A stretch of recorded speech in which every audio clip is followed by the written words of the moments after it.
Where do you value watu ina kampuni nyingi eyo z'abana Uganda nabo abasaba obuyambi eri gavumenti tuyambeko tulina obuzibu wano kampuni yaffe n'ebirala bwe bityo naye nezitaweebwa buyambi so ze nasooka okubuuza bano bo bwe muwa buyambi musinzidde ku ki okuwa bano abalala ne mutabawa. Ekyokubiri baatugamba nti gavumenti yali egula migabo ku kampuni eno. Yes, kampuni eno amabanja mangi, gavumenti negamba ti kakati kampuni eno katugitaase obutagwa ebyayo obutatwalibwa banka n'ebirala. Kakati gavumenti kegula emigabo mu kampuni eno. Naye mu kugula emigabo ne mbabuuza kakati kampuni mwagivaluinga okutegeera nti yoyo yonna awamu ya sente meka nga temunnagula migabo. Ne bagamba tebannakola valuation. Nitwebuuza kakati temunnakola valuation mugula migabo ki? Eyo yali nsobi era kyobudola ffe twagaana okuwagira ekiteeso ekyokugiwa sente. Newankubadde yese ekiteeso kyayita kubanga numbers z'abannaffe abalala zaali nnyingi naye ne tugamba nti kiba kikyamu olina okusooka kukola kituyita due diligence. Tonnagula migabo, kampuni yawa sente meka, emigabo emeka, ogenda kugulako emigabo emeka, era return on investment enaabeera etya? Ebyo byonna tebyakolebwa. Kakati ne tugamba kale newankubadde kyayita nga kiwagidde naye sente z'omuwoomusolo zaabaweebwa obuwumbi 723 kati nga tulina okufolowinga sente ezo zikola ki exactly kyekigenda mu maaso. So tuzze wano ne batulambuza naye nga bwe tugambye Mukulu Magoola nti tulabye ekizimbe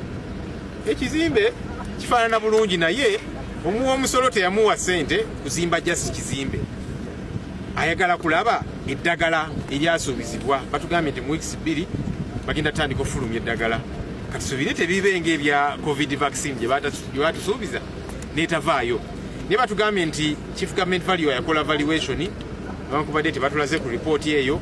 Bagambye mujjagisa ba Attorney General. Of course ebiseera ebisinga Attorney General tumusaba ebiwandiiko naye neyeebuzaabuza naki kati tumanyi oba gyeri naye tujja following up agreements kyezo wakati wa gavumenti ne kampuni eno.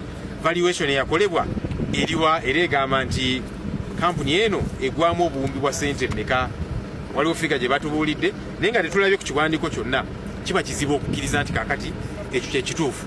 So mu kujja wano tuli mu kutuukiriza buvunaanyizibwa bwaffe nga leader of opposition ne bannange shadow cabinet bakulembeze bannange opposition kulondoola sente ya muwoomusolo.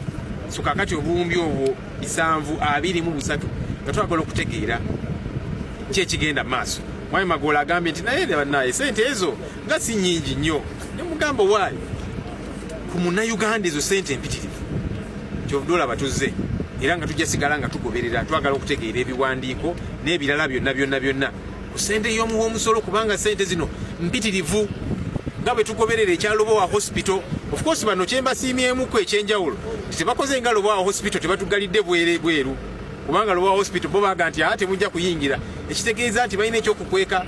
Kakati bano bo kirungi batukkiriza okuyingira naye tubagambye newankubadde tuyingidde bingi bye tukyayagala okutegeera documents zino n'ebirala so that tubeere sure nti sente z'omuwoomusolo sente zino yali tazeetaaga kiryawo fact ya planning na kuzizzaayo.